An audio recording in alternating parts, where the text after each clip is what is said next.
And we are live once again. Ladies and gentlemen, Defcamp hit him with the... Good morning, Azeroth! Beautiful. It's a beautiful thing. It's that time again, ladies and gentlemen. It's that actually, it's not that time again. We're doing it Friday, I don't think I ever see you without a hat on. Oh my god, you guys are... First no hat appearance, I have to say. First no hat appearance. Everyone was thinking I was freaking bald or something. Nope, just got a regular I thought you were like me. You wear a hat because you're bald. Oh, wait, you're bald? Melderon? Shut up, man. But welcome, guys. Welcome back. Thanks for hanging out with us. Once again, we got a cool show for you lined up. We got some good talking points. We got the beautiful, you know, rainy ASMR ambience. Loch Madon in the background. One of the most scenic places in the game. One of my favorite, most cozy spots. But let's start off with just a round of updates, man. How are y'all doing this week? Fantastic. Doing good? Yeah. Doing good. Doing good. Doing good. Yeah. Had some good food last night. You went out. Oh, dude, had some we took my mom out last night. Yeah, took mom out for her birthday. And not only was yesterday my mom's birthday, though, it was also oh yeah, my 5-year anniversary of being clean and sober. Damn. For Yeah. Damn. So yeah, it was Good a for nice you, night. man. You went like 2 expansions sober, dude. That's sick. Dude, I did.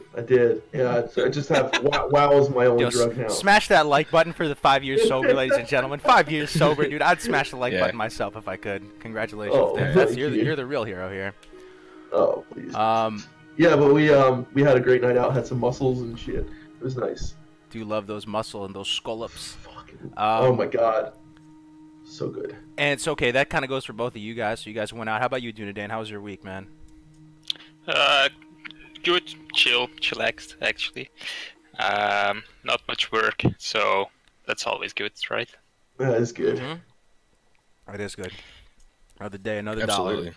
I've been good. We've been working on some classic WoW projects. I've been oh, so excited about that. Yep. Ooh, got another follower. Twitch Toss Boss following. Thank you very much. Muscle's so good. Thanks.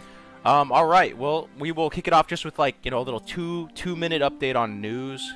This is a weekly show, so we like to do a little bit of a segment on news.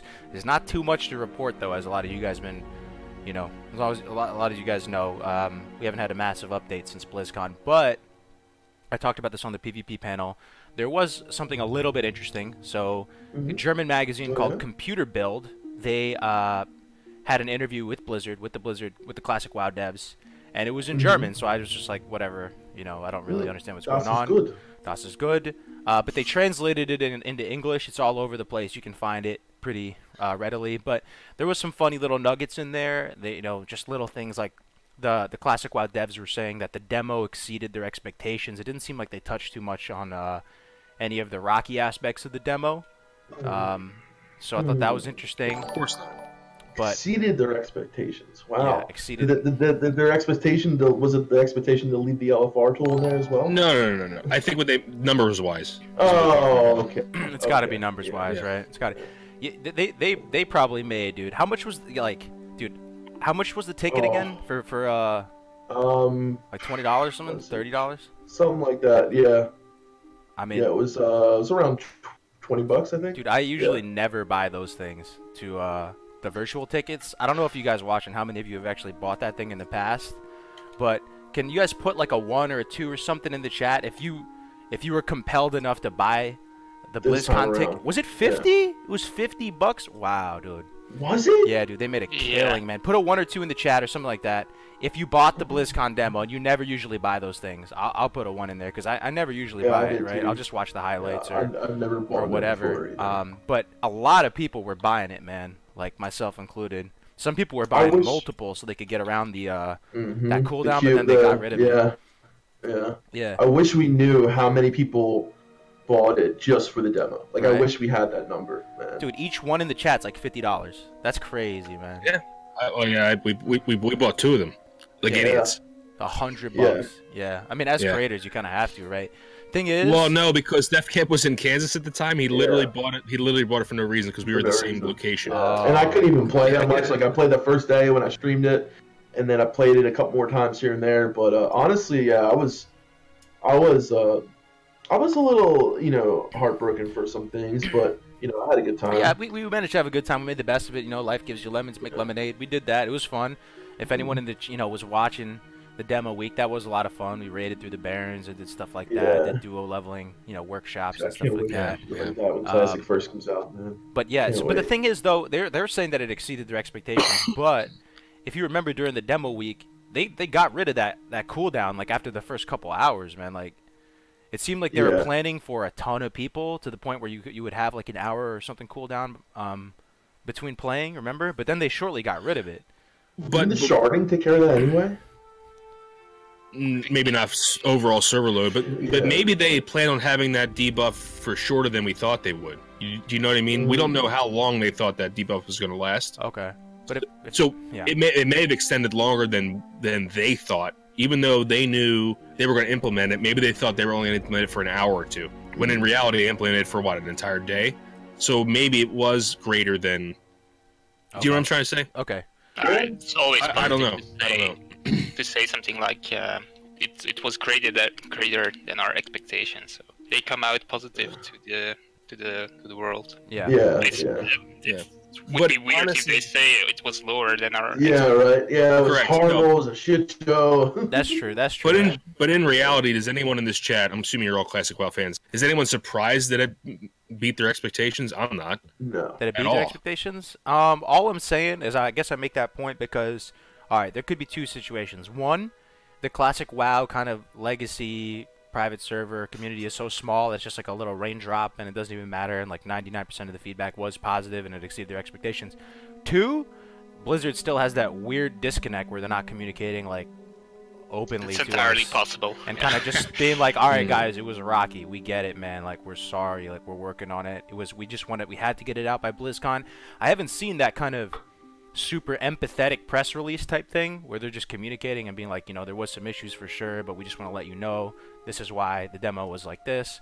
I don't know, it could be either or, but I think they're kind of just like, great success, very nice, right? I just think as a community we always get under theorized or calculated or represented. I think we're a lot bigger than they think, and I think that we're continuing to shatter with their expectations. I think. Yeah, in that sense, I agree. Yeah, same here. Yeah, the demand for Classic has probably been higher than they expected, right? That's fair. Especially now. Yeah, absolutely. Especially with everything. It's kind of like coming to a perfect storm right now.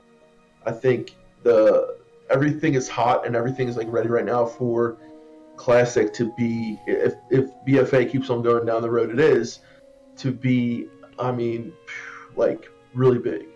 But we'll see. We only got a few more months. It's crazy to think that it's actually going to be here. Like we're going to have Game of Thrones and Classic WoW like right around the same time. It's going to be awesome. Damn, dude. No life. No life. I know, right? I linked the article in the chat if you guys want to take a look at your own, pace. But yeah, I don't know. 1 week closer, I guess. It's starting to get a little warmer here. I don't know where you guys live, but I can feel it, man. Summer's right around the corner. It's about to be February. The days are longer now. Yeah. Right. It's quite cold here, but yeah.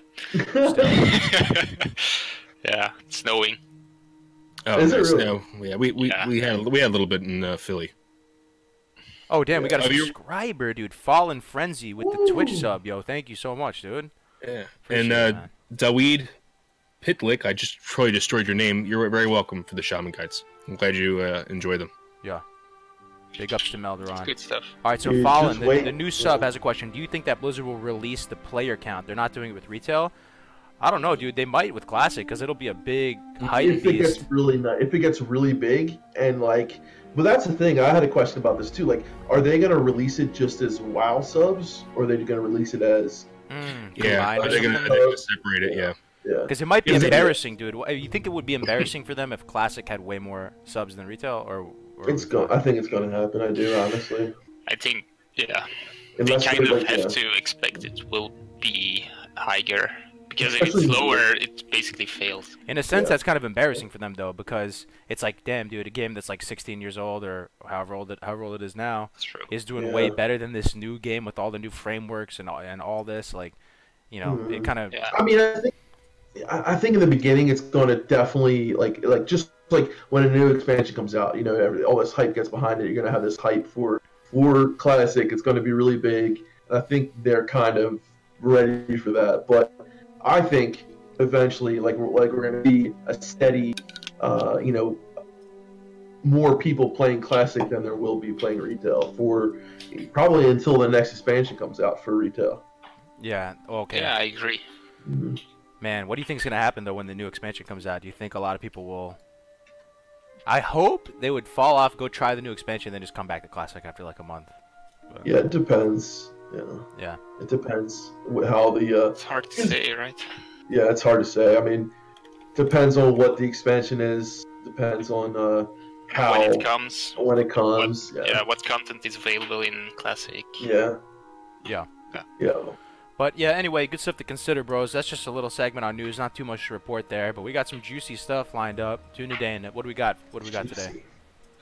We can start with favorite zones, probably. Yes. And after that, we will talk a bit about expansions and how they handle it, like horizontal versus vertical progression. So, but first, we can start with our favorite zones. Okay. Are we gonna do Classic only, or are we gonna do all the expansions? Well, let's do Classic first. Okay, Classic first. I like that. That'd be too hard. Yeah. So what? Top 5 or something? That's hard, man. That is top hard. Top 1. Let's start with top 1, and then we can go like second and third. Man. For me, it's easy. The first one, I can start if you want. First one for me is Stranglethorn Vale by a lot. Wow. Yeah, it's always been, and it started when I played Classic. Really, I was playing on my warrior in Duskwood, and I didn't know about Stranglethorn Vale. I didn't know that it exists even. So I was like saying in my guild where to go at level 32 or something like that, and they say, "That's right, Stranglethorn Vale," and I'm like, "Yeah, where's that?" And I was in Duskwood, so I didn't know anything. And then they pointed me towards it, and I came into that nice, juicy jungle.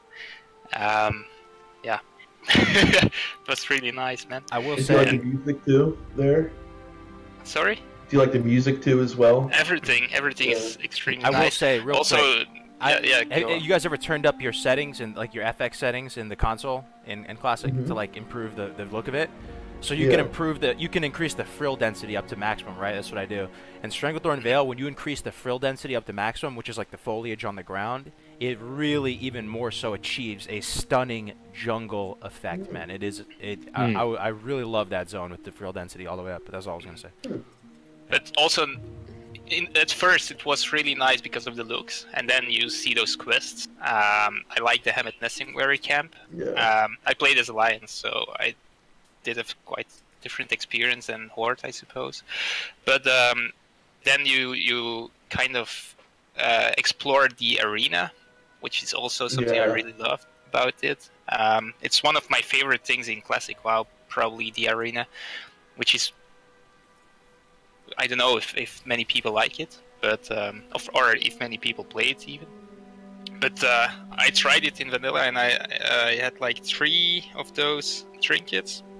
I tried it like every day, whenever I could. It's every 3 hours. Every 3 hours, right? Damn. Did you have it on your twink, like the Dream? No, I had it on my only main, which was like level 35, and I was just trying to ninja the chest. But at that time, it was possible to do it at lower level, I suppose. Yeah. And then you discover Booty Bay, which is also really nice. Yeah, Booty Bay is amazing, man. Yeah, John Stats. Shout out to John Stats. Yeah, even today, it's still my favorite zone because of a lot of things. There's a lot of PvP, there are so many quests, it's just all overall perfect zone, in my opinion. A lot of cool little like lore, like I love the there's just so many cool quests there. Like, really cool. Yeah. So did you play on a PvP server or anything?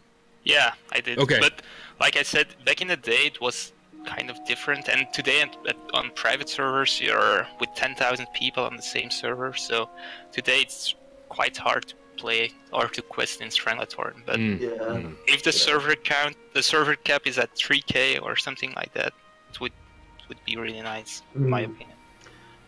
Yeah. Definitely, man. Okay. Who wants to go next? Man, favorite is so hard, man. You guys go. I'm still. I'll go. All right. All right, go ahead. All right, mine's is going to be really weird, and people are going to think I'm crazy. Yeah, so's mine, but we'll see. Yeah. Mine's is a Shara.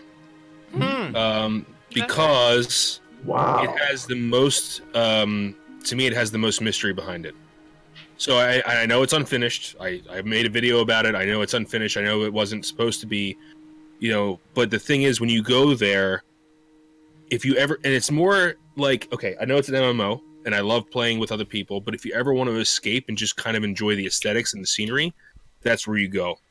Because there's the NPCs. There's maybe a few people questing, and it's just expansive and it's exploration. You know what I mean? Mm.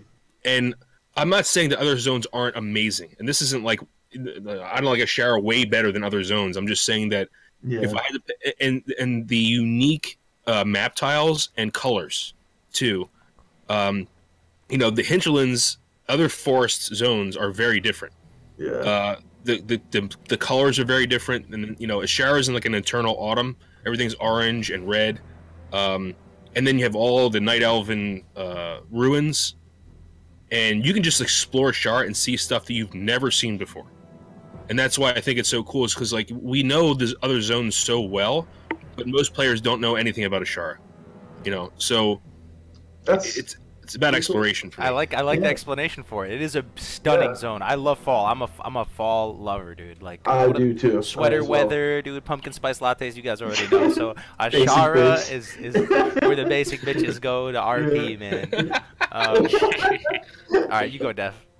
All right. Okay. So I know a lot of people either love or hate this zone, but for me, it's Winter Spring. It's my number one. Winter Spring. I love the feel. Okay, so my first character was Alliance, and I did love Dunmorrow, but Winter Spring for me was that quintessential. Just I get that warm, fuzzy feeling in my stomach every time I'm there. I dinged 60 there. So that was a big thing for me. Your first 60? That was your first 60 ding the Winter in Spring? Winter Spring. Yeah. Yes. Yeah. I love the geysers down there at the south. I love the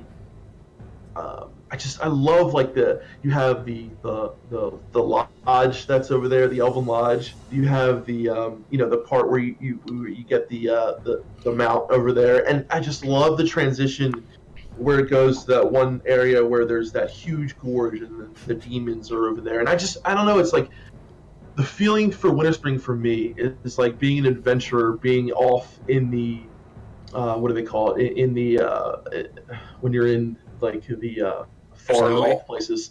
Frontier? Yeah, in the frontier. Yeah, I feel like you're an adventurer off in the frontier, and I can't think right now, but yeah, it's like this adventure of being into, and I love Everlook. I think it's I love the Goblin cities, so and at a very close second to me, I'll just say now, is Tenaris, and I know that's a desert. They're extremes. They're extremes. Yeah, they're both extremes, and I love the quests there as well, and opposites. Yeah, so I love those two zones, but I have to give it to Winter Spring. It's a good pick, man. Winter time. Yeah, that demon spot too, like you said, I was in there the other day talking with my friend, and how crazy big and so strange that place was, man. And it is, dude. So strange. One thing about vanilla too is they just have these random unfinished NPCs in places that just get that are yo, what is that guy there for? It really makes you think what is but there's no purpose or no rhyme or reason for it. There's another thing. So do you guys remember the quest? What quest is that? Where you have to go inside and talk to the dragon. You have to talk to that. You have to get on top of the mountain in there's I forget what quest it is. It's for. Is it for or BWL or something? I forget. It's for something, but you have to go into this cave and either talk to this dragon or kill this dragon. You have to talk to this person, and she transports you there. Forget exactly what the quest is. Yeah, I've done the quest too. I just can't remember. I love that. It's for part of the In Dreams quest line. Yeah, that's what it is. It's for part of the. Is it the In Dreams? I'm pretty sure. Tyrion quest? Yeah. Towards the end or something like that. It's in the middle of it. I think you have to go to Winter Spring, and you have to get to that and it's hard to get to them. It is very hard to get to. Yeah. Yeah, and you have to jump on this thing, and you talk to them. And it's like, okay, thank you, and then just teleports you back to the Eastern Playlands. or Yes, something like that. That's what it is. Yeah, and then Yeah. for anyone who's ever gotten there, I don't know. I never did that, so I know a lot of people enjoy that. But and then so my first character was a rogue, and I remember ganking people like crazy, and I really felt like that was the first. Like I was getting close to 60, and I felt so powerful there. And just ganking people there in Winter Spring, like waiting outside of Overlook, getting people. I just love it, man. There's so many amazing moments there. If you go off to the north, you have the Chimera around there. You have the Wildkin. There's so many different cool little camps and zones. Winter Spring is the it. music, the ambience, the snow music, falling. It's beautiful. So it's good. The place, ambience, man. like I said, I love it. It gives me that warm fuzzy. Yeah, feeling. of course, man. Of course. All right. So let me go. I've thought about this for the past few minutes. I've answered this question a few times over the months and stuff, but I don't know. So, okay. First of all, thank you very much for the 50 bits, Gladys. I really appreciate it. Thank you so much. Her favorite zone is Mount Highjaw. Ooh. But it's not really a zone in vanilla, but Highjaw is We'll great. get there. Yeah, we'll get there. We'll get there. All right, so the place that I first dinged 60 on my very first character, I'll share that real quick, was randomly, I was desperately trying to hit 60, and I needed a few more experience. So I popped into Deadwind Pass. You know where those ogres are? They're like low 50s, like you barely get experience from them, and I'm just popping them, like killing them, and I ding 60, you know, just grinding there, killing those random guys. You just reminded me of that moment. But my favorite zone in Classic WoW, I have to say, it may seem like a cop-out answer to many because it's so basic, but when I think WoW, I think this zone. And the most beautiful zone is different. So the most beautiful aesthetic zone that I love is the Hinterlands. I love the Hinterlands. I even made a video about it. I think it's just such a pretty zone. I love the music, the look and feel of it. It's so rich. But my favorite zone in all vanilla has to be the Barrens. Has to be the Barrens. When I think WoW, I think Barrens, dude. The Barrens music, I pretty much know every damn quest in that whole big zone. You can stay there for so many levels. And, like, I still remember when I was at basic training, and I was laying in, like, a cold, you know, trench thing, and it was raining on me. I just remember thinking, man, I wish I was leveling playing WoW right now in the Barrens. And that was the snap, like, thing that I snapped to, just being in the Barrens, you know, being level, like, 16, killing Quillboars or whatever. So I gotta say Barrens, man.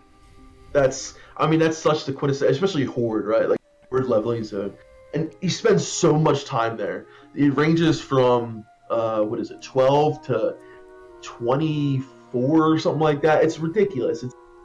It might be a little less than that, but it's crazy, right? And like for so many people, they have had that experience where you really socialize you get that socialization experience so much in the Barrens, whether it's the Barrens chat, right, or whether it's like just talking to other people doing Wailing Caverns, and that I love Barrens and all, but visually for me it just doesn't do it.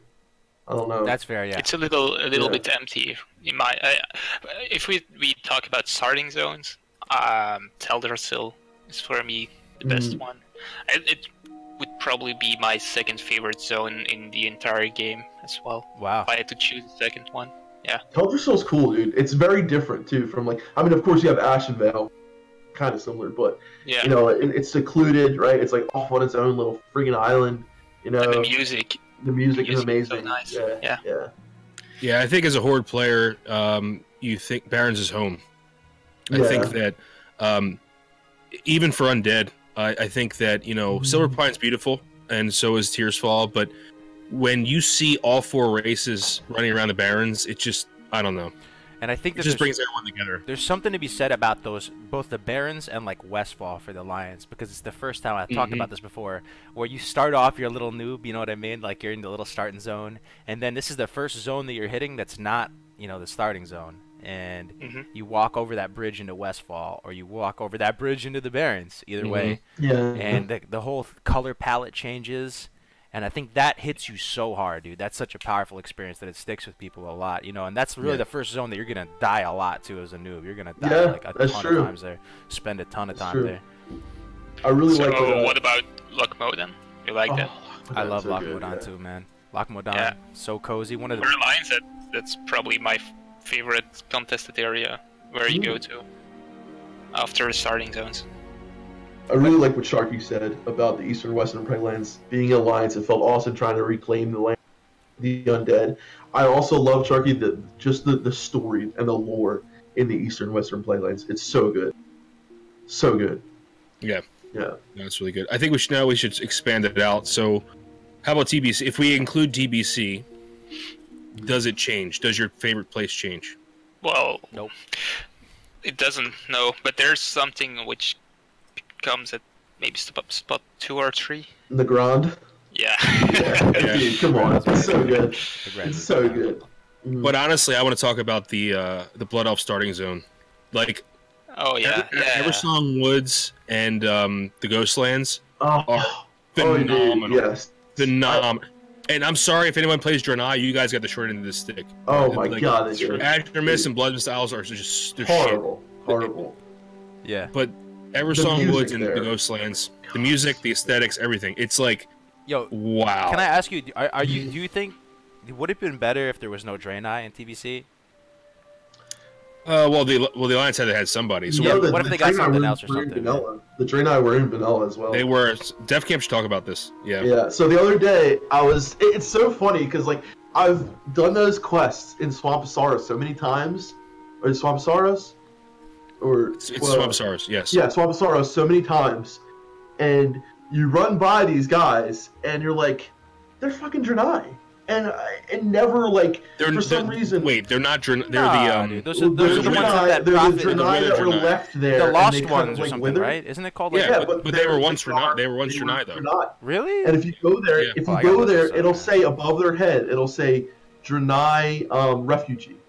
No And way. dude, Dude. I swear to God, look it up. Wait, what are they swear to called God. again? Lost Ones? Wow. The Lost Ones, or Like whatever a look comet up, is. Yeah, Look up Lost Ones. Draenei refugee vanilla. I'm The looking Broken. right now. That's it. The Broken. Thank Chauncey, you, Joe. Thank you. Yeah, they're broken. So yeah, they're there, and it's like, you always think of Draenei in BC, and it's that's when they were really involved in the lore more and stuff like that. But a lot of people were like, the Draenei, where the hell they come from?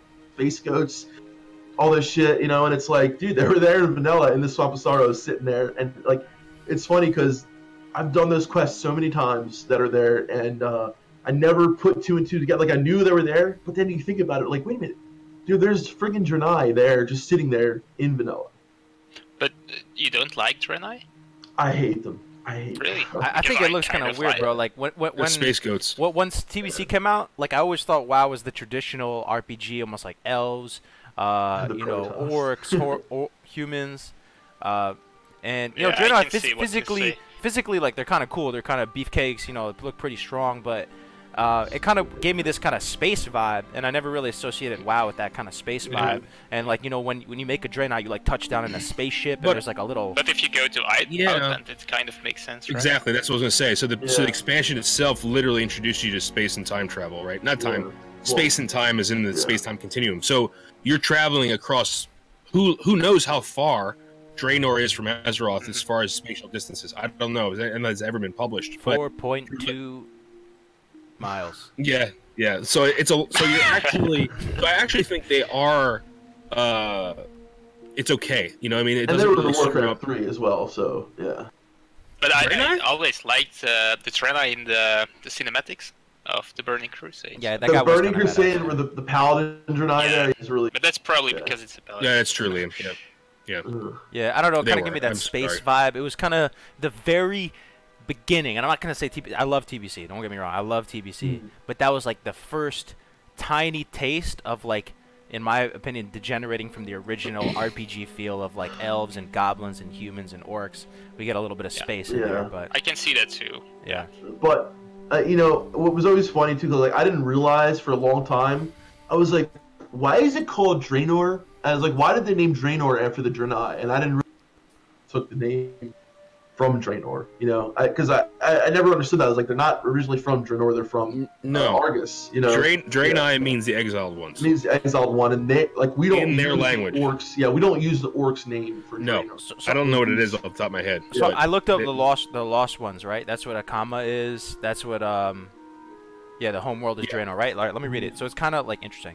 So the lost ones are highly mutated and deformed Draenei. They have devolved further than the broken, and many have been reduced to savage and primitive beasts. So it goes on and on, but so they're like a deformed Draenei, but yeah, they are Draenei. Basically, like yeah, it's crazy though, right? It's like, and like, yeah, I mean, like Warcraft 3, and Chauncey's right here because like space was always there. You know, Draenor was in Warcraft 3. You go there with you know, Illidan, and then you have all that storyline. So it's like it was there in Warcraft 3, but I know what you mean, Kargoz, because like in vanilla, that's like not even, it's not there. You know what I mean? You really don't think about that. And then in Burning Crusade, it's kind of like, okay, yeah, let's visit this. So you kind of, in a way, when you, if you didn't, you know, even in Warcraft 3, it's, you know, it's a part of it. But I feel what you're saying there. Yeah. You know, it's definitely. I love TBC. Don't get me wrong though, but TBC was great. But... I mean, in Outland too, like I love the story of Outland and how. It's just it changed the dynamic, right? So you're looking at the imagery in the back. You have this rainy, scenic Loch Modan. It's a simpler time. There's dwarves cuddled around the fire. As soon as TBC comes in, you're introducing another power level, dude, of spaceships and rocket fuel and all kinds of shit. So I don't know. I mean, part of it is pretty cool the way they do it though, because you know it's like. I understand like the Draenei, like they have the ship or whatever, but all the rest of it, it's like, you know, through the dark portal, magic and Fel and all this stuff, and you know, and that is so very quintessential to the Warcraft story. Is, you know, the orcs came from the dark portal, they came from Draenor. You know, that was Warcraft 1. You know, of the orcs and humans and all that. But it's in the Burning Crusade, you really feel like, you know, Azeroth is at risk because of this world that's over here, and it's really just like, you know, you're like you said, you're homey, you're safe, you're in Azeroth, and all shit just hits the fan. Like, oh my god, you know, we have to go through the dark portal again and go back to Draenor. You're reacquainted with I was gonna say Kargoz. What's his name? Freaking Medivh's buddy. What? Medivh's buddy? Yeah, Medivh's buddy. His buddy. What the hell's his name? The other mage wizard, dude. I can't forget his name. Khadgar. Khadgar, yeah. Okay. Khadgar. I was gonna say Kargoz. Yeah, dude. Yeah, I love the Burning Crusade, but yeah, it's so let's definitely a change. We should start moving a little bit. So let's add Wrath of the Lich King into the mix. Anything? I think we should stop at Wrath personally. Favorite TBC zone though, just real quick, one word. Go. Oh, Nagrand. Yeah. I think it's gonna be tough for me. I think it's a Ghostlands. Wow. Okay, I like it. It's a tough one. So I was gonna say Nagrand, but because you guys said Nagrand, the other one I was gonna pick was Blade's Edge. I really like Blade's Edge. A lot of people hate it though. But anyway. Blade's Edge is really cool too. Yeah. Seeing Rexar there, so fun, so cool. Yeah. Blade's Edge is awesome, and Gruul's Lair. Yeah. Yeah, all the zones are distinct from each other, so they're all good in some way, but I still prefer Nagrand. Yeah, Nagrand is beautiful, man. So pretty there. Yeah. So pretty. Zanger Marsh is cool too. The mushrooms, cool, I gotta say, pretty sweet. I know. Especially when you get to fly them out and you get to like go on top of the mushrooms, you know, that's really cool. Okay, so for Wrath of the Lich King, I think there are probably 2 zones in my. Maybe Grizzly Hills and Crystal Song Forest. I like Crystal Song Forest. There's nothing to do, but I like the design. I mean, Grizzly Hills, I'm sure is for a lot of people. Yeah, I don't know if I can. Grizzly, man. You know, I actually when I was in high school and I was taking the I guess it must have been the SATs, right? Junior year of high school. I would study and listen to the Grizzly Hills soundtrack. And I know that sounds super nerdy, but that place brought me peace, man. I would just listen to it, study with my buddies. We were all roommates. We would just put it on. But yeah, that music, man.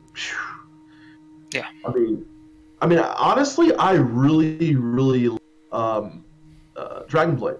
I love it. Dragonblade was great. It was very well done. So was what's the Forsaken? Zuldrak? Where you land? Howling Fjord. Howling Fjord was wonderful. Yeah, it was really wonderful. Yeah, I think that was the best. And a lot of people think that the TBC had the most, amazing introduction. You walk through the dark portal, you see these demons fighting, but I think as far as like a welcoming. Like Howling Fjord for me was so welcoming to the expansion. I loved it. It was just like so easily. True. I don't know. It is really nice, dude. Yeah. Howling Fjord was really nice. I preferred it over Borean Tundra.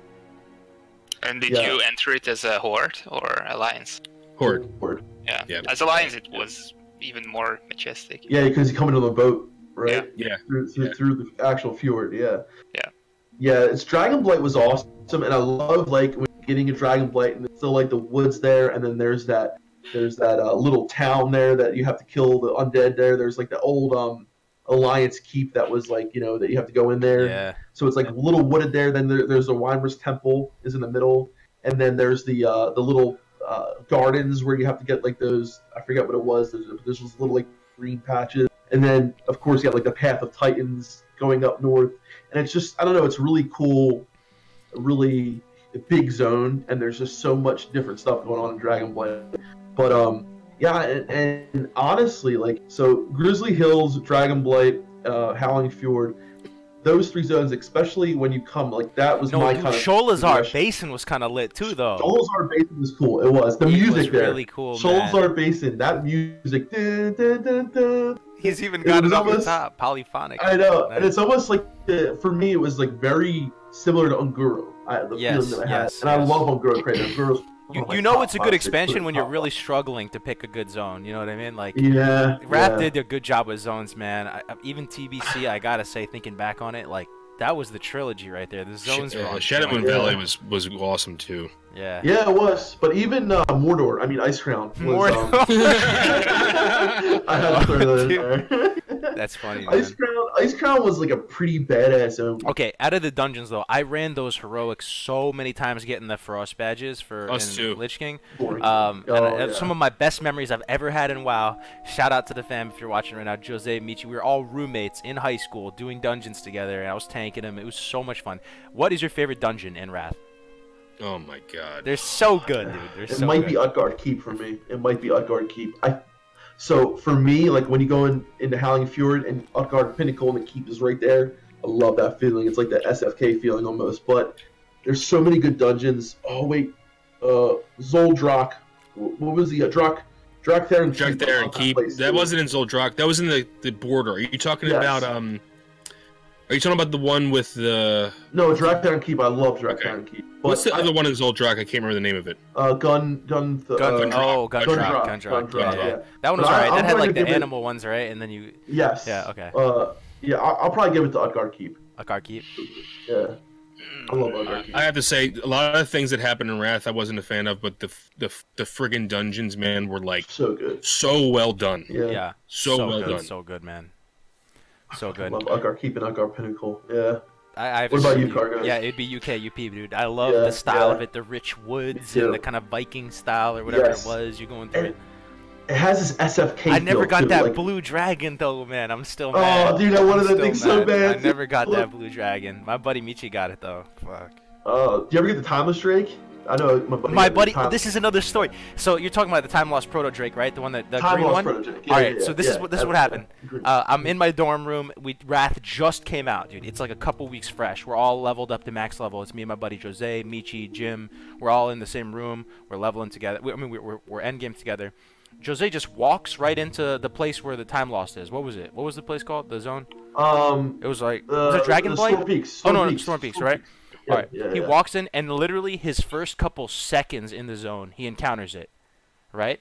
So I think it's just like an average quest mob type thing. Like I think it's just like a normal thing. And he's like, "Oh, I just killed this thing. I just got him out."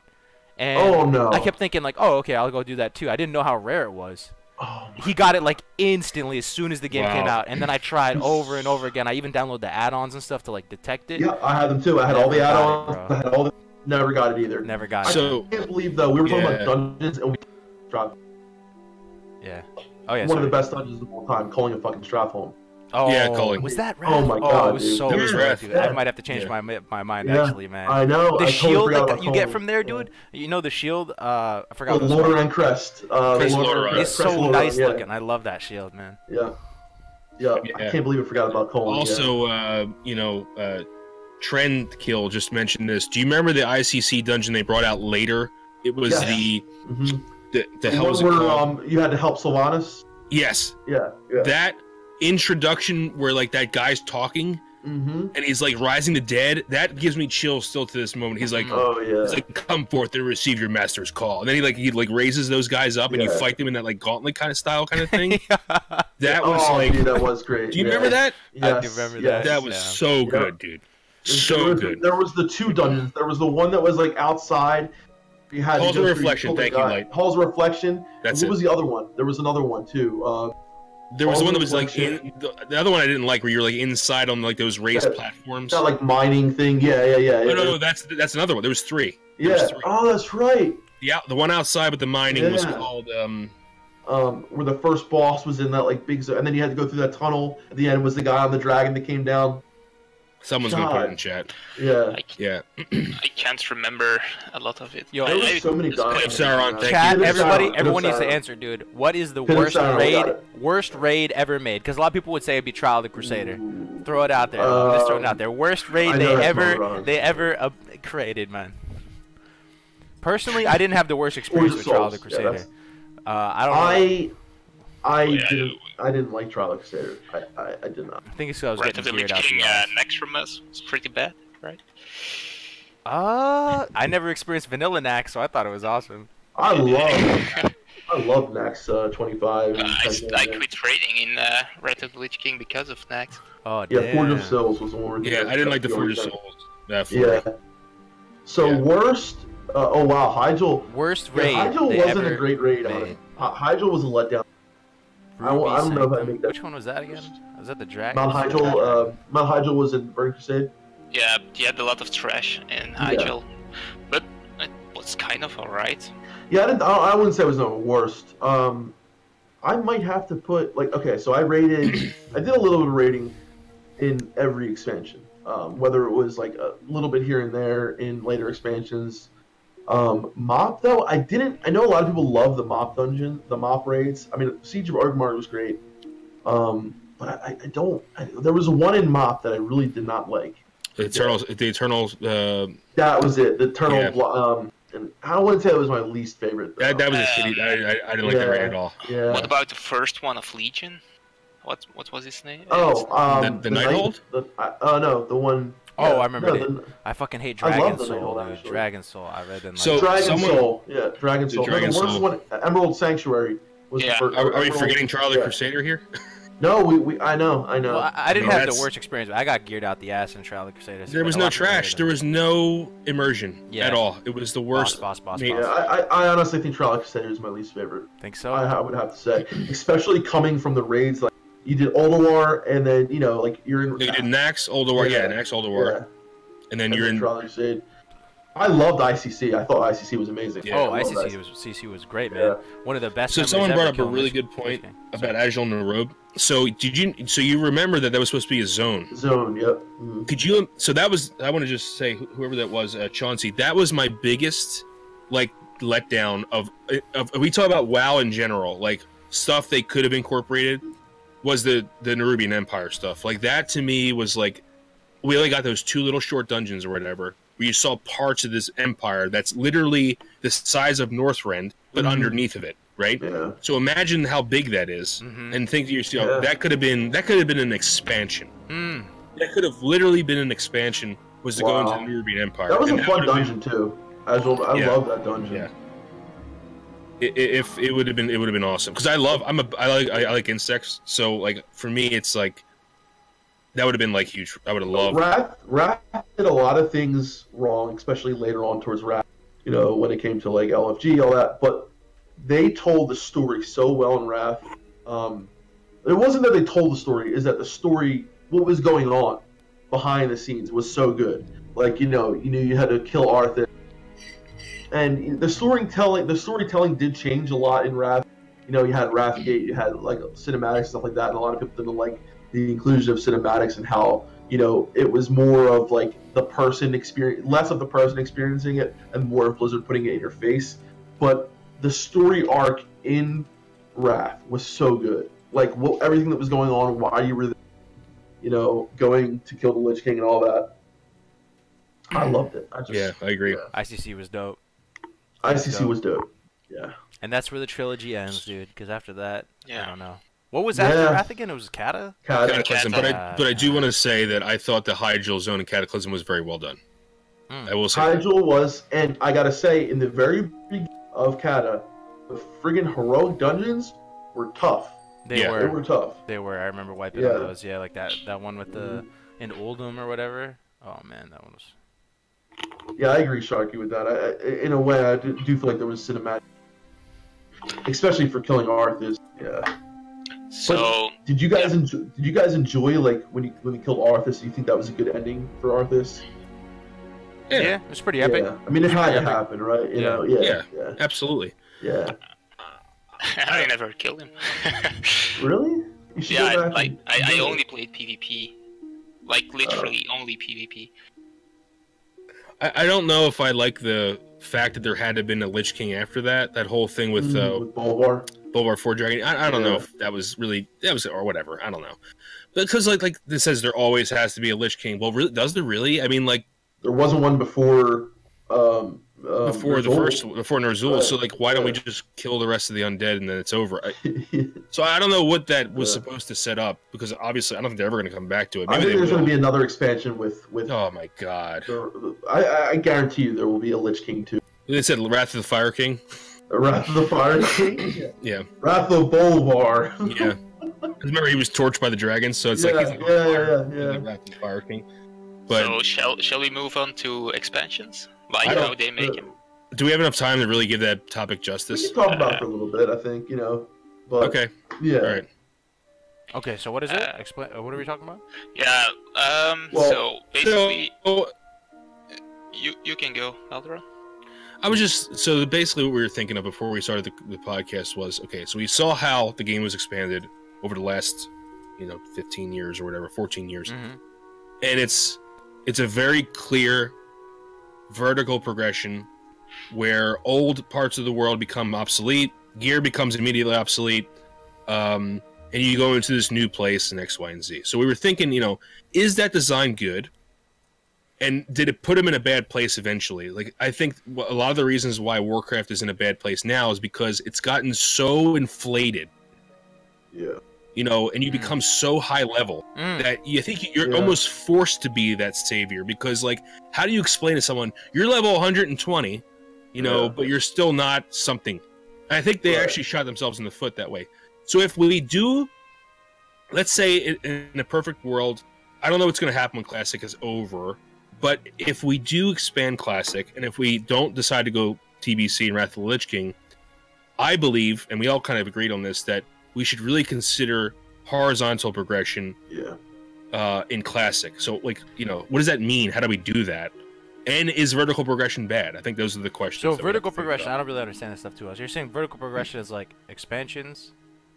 Not only, so it doesn't really have to, so it's just adding new content, increasing level cap, and making old gear obsolete. And that's vertical. And just making you, like, stronger and stronger, right? Correct. Basically, If you go horizontal progression, it doesn't necessarily mean you cannot get stronger. Yeah, you're right. Yeah. Okay. Basically, vertical means, like, increasing the level cap, and everything before is just completely worthless. So, if you go for horizontal progression, you add, for example, I'm just thinking out of my head, you add zones, you add raids, but they're on the same level.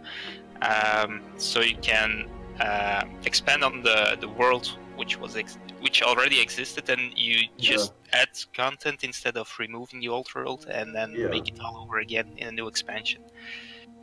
Yeah, and let me just say, like, I think that's an interesting idea with the horizontal progression and all, but when it comes to vanilla, like, I would only be okay with that as long as there was still some kind of vanilla, like most of the realms were, the original vanilla, the end at max. I don't think every realm should have, like, a patch on. I agree. I agree. This is the idea of, like, maybe down the line something happens, maybe a WoW 2.0 where they pick up where they left off or something like that. So, yeah, the idea of, like, putting on a new expansion, you go to Outland, and all of a sudden, unless you're leveling from 1 to 60, which a lot of people weren't, you were going from 60 to 70 if you played in, the vanilla, you didn't go into the old world. And, exactly, preservation first, thank you, Charlie. So you didn't experience everything that happened in vanilla, it's gone in a sense. You know what I mean? Like, Molten Core is obsolete, Naxxramas is obsolete, all this is obsolete. As soon as you hit level 64, you're getting, or it's not 64, but it's about that. It's about that. You're losing all this epic gear that you got from. And, a lot of people. Can I say something that's kind of gonna make people upset? Yeah. All right, so. Yeah. Someone was saying this isn't Rogue Suck again, is it? No, Rogue Suck. But in addition, I have to say, so Billy was saying a second ago in the chat, he was saying make it so cap the level cap, and that makes me a sad panda because leveling is my favorite part of the game to a certain extent, and I'm thinking to myself, man, this is a conundrum. Like, how do you do these new expansions? That's the point. What I would suggest is, when a new expansion comes out, you have to level another character, man. I don't think you keep your character going. I think that's it. I think your character gets immortalized or whatever, and you can maybe like look at him or something. I'm not exactly sure, but I think you got to make all the end game. I think you got to make that hard choice where people have to re-level and experience the world again. I don't know. It's the same thing where getting a taste of the private server communities. People love fresh, right? Because they love that new experience. It's exciting, re-rolling, making a new character. I don't agree with this at all. I thought about this. I thought about this. Okay. I see we're coming from Kargoz now. I thought about this. There's other games where they release a new amount of content, but it doesn't necessarily impact the old content. So like, I'm not sure, but I think the Elder Scrolls Online might be one of those games. So, there's another game that I'm thinking of, I think. So basically, they introduced new content, right? And the idea of it is you're not making this new content and the gear that's in there so much better than what was before, so that you feel like people can still progress through the old content. Maybe you increase some of the gear through some of the old content, so people still have to do it. And instead of like that, and the question is here is like, what do you replace the leveling process with? So say, you level 1 through 60, and now that's it. Like 60 is the max. There's no more level. So there has to be some kind of progression where you still get that feeling of. Yeah, Charky explained. So Charky said in OSRS, what they do is they do it with skill points. Yes, exactly. With skill points is what they do. So you're basically still getting that feeling that like you did when you were leveling Kargoz. With the skill points. There could be something else, and I think we're so used to this WoW-based type of MMO and type of content and how it's released that sometimes it's hard for us to imagine anything different. So I definitely think it would be so interesting for this new content to come out, and say in this new raid, there was something in that raid that made half the gear from MC, like a lot of MC gear has certain resistances, so that's it makes exactly what I was going to say. So people are going back and do, okay, we got to do MC to do this raid. Yeah, we got to do do it with resistances. You do it with resistance. I think that's how you do horizontal progression. Is that okay? So MC, you have fire resist gear or whatever, and then by Nax we had shadow and frost resist gear. Yeah. How about a and AQ we had a few fights that were nature resist. Yeah. How about a nature based raid tier where you need to go back and farm AQ or farm those Dragons of Nightmare or whatever for nature resist gear, or go back to Molten Core and farm more fire resist gear for Fireball. Example, yeah, or it could be a certain item. Like, oh, we need to help our guild so that our main tank can get this weapon, which you need this one weapon. So are you guys talking about keeping the power level kind of steady and flat though, instead of just inflating it? Not so much. So there's always a power creep, but it's very, very minimal. I think there's always a power. There's a power creep now already, right? So there's obvious power creep between MC and BWS. Say AQ next. So I think that's not a bad thing, but I think you should shorten the gaps in between them. I don't know how long that can last though. Yeah. Like how long until how long? What if a year or two from now, or 5 years from now, you have people white hit some guy in tier 7 gear is like literally one hitting someone in tier 1. You know what I mean? I don't know when that happens, but okay. Can I say something about? Yeah. I've been thinking a lot about this, how they can do it. So I think you need the power creep as it is in vanilla WoW. Maybe Nax was a little bit too much, but other than that, like when you go from MC to BBL, BWL, that's okay, and to AQ, that's okay. But what you were saying about the resistance gear, I would say if they make an expansion, you need to make more than new raids and stuff. So they need to add zones. But if you don't need to level anymore, then those zones need to have something else to do. And one way to fix it is maybe add a zone in which you can get certain resistance gear or get certain reputation, which you can buy new gear. Which you need for a certain raid, something like that. And I think you can also add new leveling zones, so you just have more options. Right. Like for new players, yeah. Also for not only for new, basically, especially or for all alts, players. Yeah. Because that makes leveling fresh, and it gives you a reason to level something new. So you add zones at every level, I think.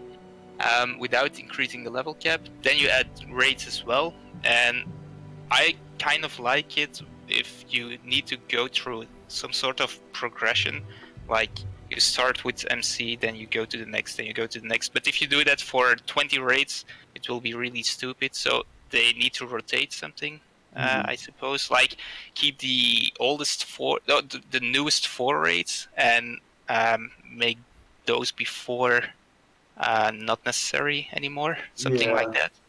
Like at some point you have to cut some shit. But like, the cutting needs to be really minimal. But I suppose if they kept, if let's say they go to the Burning Crusade without changing the level cap, they could, for example, they just could cut Molten Core. So the first rate would be double PWL for new characters, and they add new raids which you can only enter after you got the next Rammus gear. Yeah. You know what I mean? So it would not be too hard for new characters, but you still have to go to through the progression of the last 4 raids, something like that. That was what I was thinking. I don't know. Yeah, Brandon, we're not saying that Classic shouldn't be clear. We're just talking about if there was and first of all, we're talking about this is only in the case that as long as there was a Classic that was, pristine Classic, and, talking about how MMOs it could not have to just add, expansion after expansion after expansion. And if Blizzard down the line did decide to do something different, where they said, let's do, vanilla TBC, but then we're going to make a vanilla server that does continue on to 113 or whatever. This is how they should do it instead of just adding content on this. And that would be the only way that vanilla could, because you can't add another expansion because that's what they did with TBC. So they would have to figure out some other thing. Go on. And that's what I think they should do with another. If they do another MMO, learn from your mistakes, right? If you do, like, say, World Diablo, don't have. Yeah, it's cool when a new expansion comes out. There's a new boss. There's all this too, but you really are damaging, so much of that old content that someone who's new never experienced. Yeah, they get to do a couple of the leveling zones, but then you totally don't even get to see. I would just want to chime in here the end game was like and say, okay, I agree with with a lot of what you guys are saying, right? I'm just saying there is people out there that I like the kind of flat, I like fresh, I like the kind of flat power level. Power creep, whatever you call it. I think it would be cool that no matter what direction they take with the expansions, if they could offer a certain set of servers that are fresh servers that you have to level on and you can't really transfer to and from these servers, right? And they constantly create new servers to promote fresh and leveling and all that, and then consolidate them over time. That would be dope. Well, I think that can happen regardless of these things. I think that they can, yeah. But have they been doing that though? Yeah. That's the thing. I don't know if they've been doing that. Does Blizzard make a little announcement saying like a whole new batch of fresh servers hitting? I don't know. Yeah, I think what they can do is offer options, because there are going to be people who don't want to leave the original world, and I'm not going to tell you what I am, but so that there's like, Molten Core, PWL, AQ next, and that cycle is going to go on forever. Maybe there's a lot of people that want that. Then there's another group of people that want to say, okay, I've got my fill of Classic, I want to go through the Dark Portal. Then you have those people.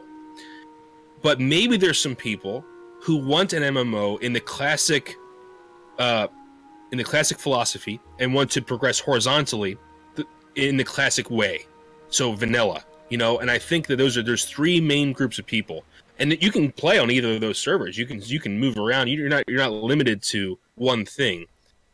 Is that sustainable? I don't know, but I think that there's three possible options that Classic can be immortalized, and I think those are the three possible ways you can do it.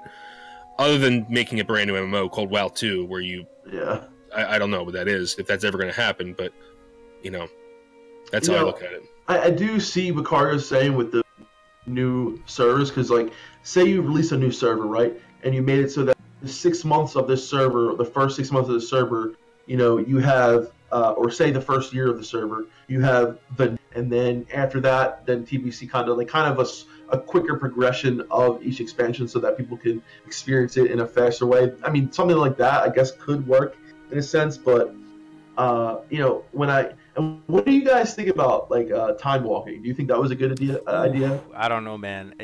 Some of like you said, we were talking about culling a Strathlon, right? That was dope, but I have a big issue with, isn't that what the correct term, retconning? Is that what it is? Kind of when you're able to bring old school stuff back? Retcon is when you change the lore retroactively. So it's if you, like, let's say, I'm trying to think of an example from WoW. I got you. No, I feel you. I just think when you're playing around with like different dimensions and shit, and you're going back and forward in time, it loses me a little bit. I start to that's retconning. Sure. I think you're talking about dungeons. Sorry, no, that's an example. When Chromie's just like, hey, you can go back here and experience this amazing event whenever you want. It kind of it kills the immersion a little bit for me, even if it could be cool. Yeah. Like you see this in some TV shows and stuff where they just start playing around with different dimensions and going back and forth in time. I don't know. It starts to. Okay. I don't know. Yeah. No, I agree. But do you think that I think people do? So that's an interesting question. Is anyone bothered by the fact that Classic WoW isn't actually occurring in the lore? Does that make sense? What do you mean? What I mean is Classic WoW. Okay, if we imagine every IP on a progression through time, you know, things change, and you know, season 1 of Game of Thrones is different than season 7. Right. You know, things have changed X, Y, and Z. WoW has done the same thing. So we're going back to the classic era, which has already happened before. Does it bother anyone that they play a game that isn't relevant lore-wise anymore? I see what you mean. I never thought about it like that. Yeah, it does bother me sometimes, especially seeing how the new lore is going. That's what bothers me. Yeah. What bothers me is like the lore, the classic lore is like kind of sacred to me, and you see, you know, things like Undercity being, you know, sacked and being gone to the Alliance, and you know, you see things like what happened with. Yeah, it does upset me to a point, but then I just kind of say, well, screw the rest of it. I don't really care about it. I'm just about what's going on here, you know. Yeah, I mean, it's something I think about, I guess, a little bit, but I'm just glad they can capture kind of the glory days of it, you know. Like if the current lore is kind of going to shit or whatever, at least you can experience the glory days. Yeah, I agree. It's going back to, and that's why I don't think the classic WoW can fiscally and fundamentally save Blizzard. I think that it can add to a movement. I think that it can be, you know, a spark for change. But I don't think it's the saving grace of what's going to change Blizzard. And you know, I don't know legality. I don't know how any of that stuff works. I don't know if they can split from Activision. I have no idea. But that's what they need to do. That they need to get away from these money-hungry bastards, and they need to, you know, really redefine themselves. Go back to their roots, man. Yeah, they have to. Yeah. I don't know if that's ever going to happen, though. Yeah, you know, is it? Yeah. You see, the problem with a lot of the time when, you know, you look back and you try to redo things, like I feel like the time was part of it. You know, so many different things were part of it than just, you know, like someone was saying about the developers, not too many developers left. That could be a part of it. The people that were there, there could have been 2 or 3 guys that made such an impact on vanilla or TBC that are no longer there that are gonna, you know what I mean? There's so many different elements, you know. And like I was thinking about the whole time walking thing, and you know, when you do a time walking dungeon, it's nowhere near compared to what it was like when you did it in vanilla or BC or whatever, because you know it's always like way too easy. It's always way quicker than it was, and it kind of goes back to like when you try to do things like how you did before. If you're not that same person, you're not that in that same time. It's really hard to recreate. And then talking about classic WoW, you know, like Like, oh yeah, why can't they just do a 100% copy of Classic WoW? You know, why they have to add the sharding or loot trading and stuff like that? And it's like there's little elements of putting today into yesterday. You know? Can you guys think of any IP, whether it be Warcraft or Halo or any movie even or show or whatever, that got corporatized? You know what I mean? Like maybe they went IPO, they got acquired, they got rolled up, whatever. So they got corporatized. They kind of started to get off track, veer off track, and they brought it back to their roots. Has that ever happened ever? I can't think of any. I can't think of any, dude. That's what kind of bumming me out right now. Well, like, no, Bungie. I mean, what are we talking about with Halo? Are they going to go back to the combat evolved Halo 2 I don't know. I mean, dark macabre roots? I mean, we'll have to see, I guess. But is there a case study to even look for, like where they're like, you know what, our amazing IP that we work so hard to build, this amazing universe, is getting tarnished by stakeholders. Usually, what happens, is there a small contingent? Okay. Sorry, go ahead. No. I was just saying, like, where they bring it back to the original level of intensity and authenticity, and the original people that even made that IP popular to begin with go, wow, like, great job. I don't know if there's a case study that comes to mind. That's what I'm saying. I think that what usually happens is that it's a contingent of people that leave and start their own independent, small scale thing, right? So that's what we need to look out for, and that's why we need to give love to small things like Pantheon. We can't just brush it off and say it's not Blizzard, so it can't be good, or it can't be this, or it can't be that. Well, okay, at least they're trying. At least it's an independent group of people. A couple guys are from EverQuest, but it's people that are coming together, getting crowdfunded, and trying to bring back an MMO. Give them at least a chance. You know what I mean? And yes, they won't be AAA, whatever. But is that bad? I mean, do you always watch movies done by a certain director? Like, I don't. I try to watch movies that are done by different people. I try to give other people shots. Does that mean that we should just forget about? But you're kind of giving up on the IP, though. You're like, all right, Warcraft, it's done. We're moving on, right? Maybe that's sad, though. Or are you done with Blizz? Yeah. Like I like what What would it take for them to go? For Pantheon. Warcraft is sacred. Fuck this noise. We're bringing it back home, boys. We're literally creating a crack. Christy Golden's gonna write another 20 novels on it. We're bringing it back. It's gonna be like Diablo. We're gonna have amazing cinematics again. Like.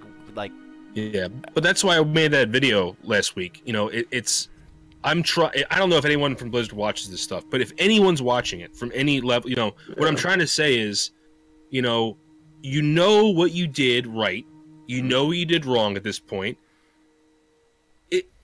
I know there's implications of shareholders and this and that, but you know what's going to make it a lasting MMO, a winning MMO. You have to go back to the core RPG elements. The problem is, and everyone said this, I'm not the first one to say it, is that Blizzard is coddling people who don't even like MMOs. Yeah. They just like a collection game or whatever. There's those games already. If you want to make an MMO, to everyone. Yeah, and they just are coming for the flavor of the week, man. They don't love you. They just want to come and get the new mount. They just want to come and get the new whatever. Play for a couple of weeks and tap out. Yeah. That's not an MMO community, man. No, it's not. That's a good point, man. That's a good point. WoW is not an MMO, and it hasn't. That's a good point, man.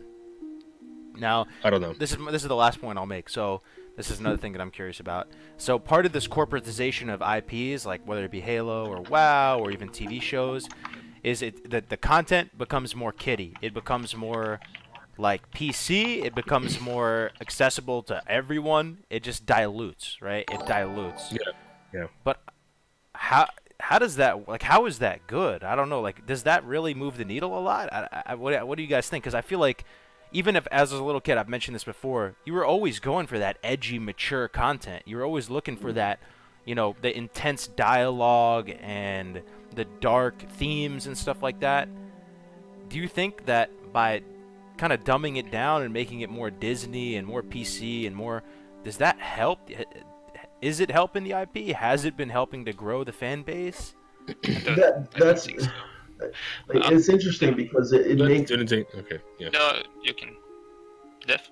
No, I just wanted. There were things like look at the Nintendo Wii, right? Versus PlayStation and the Xbox, it was the most sold console at the time, and it was more towards that younger generation, the kid.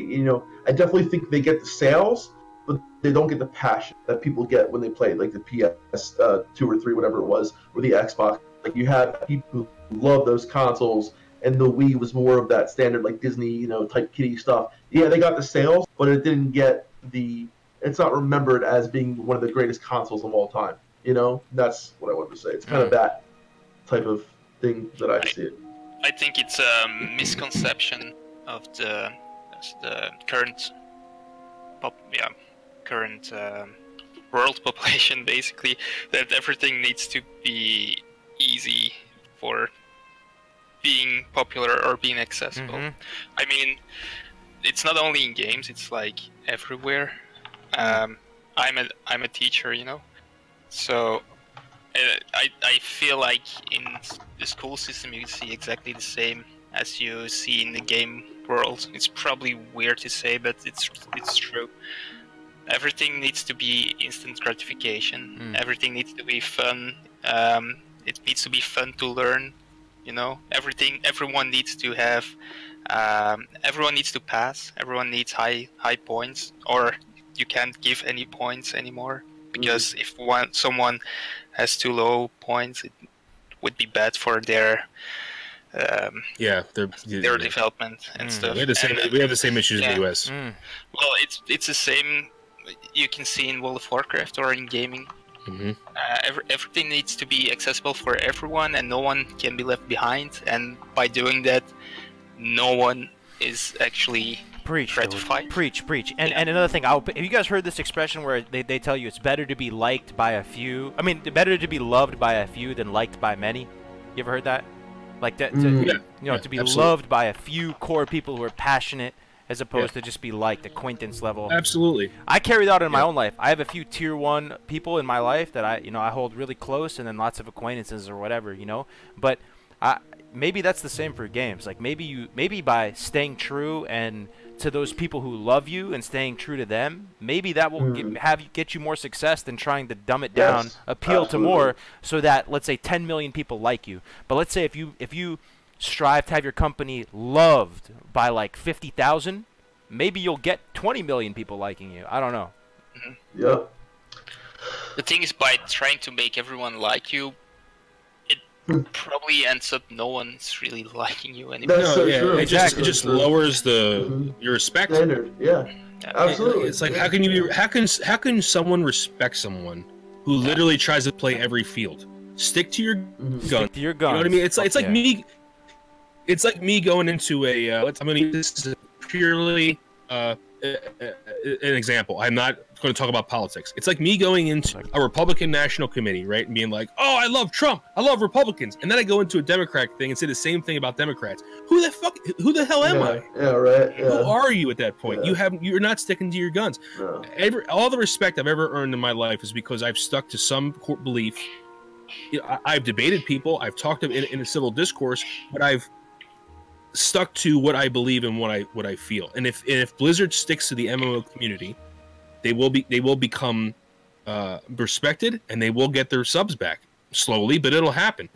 And I think that's just what it comes down to. It's just like you can't please everyone. You cannot do it. It's impossible. You just can't. And if you do, no one's going to give a shit about you. No one's going to respect you. The company that we all fell in love with for being the PC gamer. You were the PC gamers, and they were us. That's the thing about Blizzard. Like, they weren't just the developers; they were the player base, and they had the respect of the player base because they understood us. They understood what kind of games we loved. They weren't just about being the next fad, being the next cool thing. And I mean, you can look back and when that merger with Activision happened, it became less and less of that. It became less and less of the player base's go-to development team. They were look at games like Diablo 1, Warcraft 3, StarCraft 1. I mean, these are freaking legends. It's so weird to look at Blizzard now and what they've done back then. Yeah. They're two totally different companies. Just like WoW today, retail today is totally different than Blizzard today is totally different than Blizzard of yesterday. No doubt. No doubt, man. And I think being dissatisfied with with Blizzard's current status is okay. You know, I think that tough love is a real thing. You know, if every change comes in and we say that's okay, I love Blizzard, or that's okay, I love Warcraft, and you let that like love or whatever just keep you going, and that's just codependency. Really, it's not love, right? If you stop someone and say like, listen, you know, you're doing something wrong, I want to help you fix yourself. That's more love than just acceptance of just things that are just being pushed out. So if you truly do love Blizzard or the IP, show them some tough love, have an intervention. You know what I mean? That's what we do. You know, and honestly, show it with your wallet. If you don't like what they're doing, don't buy anything they make. That's the number one thing. Talk is cheap, right? Yeah. U.S. dollars ain't cheap. But wait, hold on. That's right. So okay, and out of just to piggyback. So what are your top 3 most sacred IPs to you that you've invested in emotionally over the years? Star Trek. Like. In order, you gotta rank them. What's the number one? No, everything. Gaming? I'm talking everything in your goddamn life, dude. Number Is one. Is sports considered intellectual property? Cause I give you my 3 right now. Okay. If sports are considered. No, don't include sports. I would say it includes like shows. Oh man, maybe sports then. Fuck. Okay. Yeah. Sports are included. Yeah. Okay. Sports are included. It's an IP, dude. It's an IP. Yeah, go for it. It's hard. I can give 4. Is that okay? Yeah. What's the most important? Start with most important to you. Wow. It's. You guys hear me? Now we can. Now we can. Yeah. I need to think about it a little more. It has to be an entertainment IP, Defcamp. Defcamp says Toyota. Shout out to Toyota, though. Much love to the Japanese cars. They do a great job. We're a Lexus family over here. But, all right, number 1 for me is Warcraft. I'll tell you, straight up. Absolutely, number 1 for me. Warcraft is number 1 for me. So everything I'm saying, man, is out of love, man. I love this game. It's one of the only games I've actually, like, read books about and stuff. I never really did that with a lot of other games. The only other game, actually, was Halo. So it would probably go... Okay. Yeah. I think I need to put World of Warcraft or Warcraft at number 1 as well. Nice. But it's hard because Lord of the Rings is part of it, and I kind of see them together. But yeah. They're not though. Yeah, that's. No, they're not. But yeah, you know, it's the same kind of fantasy world, and yeah. Well, something else is Formula 1 for me. Oh, there you go. Okay. That's cool. Well, for me, it'll definitely be WoW. Absolutely. Number 2 would probably be Star Trek. And number 3 might be Lord of the Rings, maybe. I'm having trouble with number 3. Yeah, I think that Ron just lagged out or something like that. So, yeah. I really like Harry Potter as well. Harry Potter is good though. I also love Zelda. 3 spot might be Time Zelda. Zelda. Man, some good choices here. Yeah. It's even. I don't know. Like number 1 and 2 is definitely WoW. And I'm a huge Star Trek nerd. I can like whether it's original series or whether it's Deep Space Nine. I mean, I love Star Trek. WoW, Star Trek, and probably Lord of the Rings. I mean, not so much lately Lord of the Rings because it's not much going on there, but yeah. So yeah, where did Melderon go? He'll probably come back in a second. Yeah, he'll probably come back, yeah. For me, it's Warcraft. Number 2 is going to be Halo. Number 3, I'm having a hard time with thinking about it. It might be Lord of the Rings, actually. I do really enjoy Lord of the Rings. And, dude, Lord of the Rings, I mean, it's so much has come from that, too. So, like, saying that, it's kind of encircling a lot of other things. To me, that's what it does. Yep. Yeah. It might be Lord of the Rings, man. I remember dressing up during Halloween when I was a little kid, like an orc with an orc mask on and everything. I gotta show Lord of the Rings some love for sure. Yeah. Yep. Oh, Captain Chaos said finally able to catch a live stream. Nice, man. Finally able to catch a live stream, dude. Glad to have you here. He's part of the actual members, dude. Yo, thank you for all your support, Captain. Appreciate it, man. So seems like Melderon might have lagged out, man. Maybe we should wrap it up. Yeah, let's wrap it up, and yeah, we got to I head out. just need to mention one more IP. No, let's hear it. What is it? The Age of series, Age of Empires. Oh, Age of dude. Mythology. Oh my god, dude, yeah. The thing But is, they totally ruined it. Is now. there a story for it though? That's the thing. I love Age of Empires. I might have that up there too. But there's no story. yeah, I'm thinking about stories, man. Yeah. All right. Anyways, guys, we're gonna wrap this up. We've been streaming for about an hour and a half now. Here's Melderon. Yeah. Yeah, he lost internet. Oh, We got to hear your top 3 before we go, Melderon. Top 3 top 3 IPs. Star Trek. Star Trek's number 1. Yeah. Wow. Absolutely. Okay. Wow. Above WoW. Yeah, absolutely. Okay. Warcraft. Yeah. Star Trek, Warcraft. I don't even want to know how much lore he knows about Star Trek. If he already knows so much about WoW, I can't even imagine how much this guy knows about dude, Star Trek. yeah, I mean, I love Star Trek too, but I gotta say WoW's my number 1. Okay. So his number 3 was Dark Tower, which is a book by Stephen King. Wow. That's his number 3. No one mentioned Star Wars. I mean, yeah, Star Wars, Diablo, StarCraft, like they're all up there. You know, other games that I spent hours upon hours. Like I said, Zelda's up there. Dude, there's so many fucking games up there. Like, like Star Wars. Star Wars is up there too because Star Wars, the Old Republic. I mean, I don't know how many times I saw that. Knights of the Old Republic. Yeah, Dark Tower is amazing. You're getting some love in the chat for Dark Tower. I might actually read that, Dark Tower. Yeah, you guys gotta check it out. Stefan knows. Stephen King is just amazing. But the Dark Tower is. Yeah, don't judge it by the fucking movie that came out, please. If you guys saw the movie, and I might watch that, dude. No, never mind. There's no movie. There's no movie. I'm watching Dark Tower, dude. There's no movie. Eating lunch over Dark Tower. Dark Tower movie. I know, I'm joking. I'm telling him there's no movie, so he doesn't watch it. But yeah, Sharky, I don't know why that. Yeah, if you only see a quarter of my head, maybe that's the good part of my head. Try to get back on. We're about to close, Phil. We're about to go. Yeah, so. I love you guys. All right, we're wrapping it up, guys. So thank you for your time today. We'll see you next week. We're doing it again next week, right, boys? Yeah. All right, so you can expect this. Great fun again. Every week. It's always fun hanging out with the fellas. We'll see you next week. Drop your favorite IPs in chat as a closing statement. And favorite IPs. See you guys next time, man. See you next time. Take it easy. All right.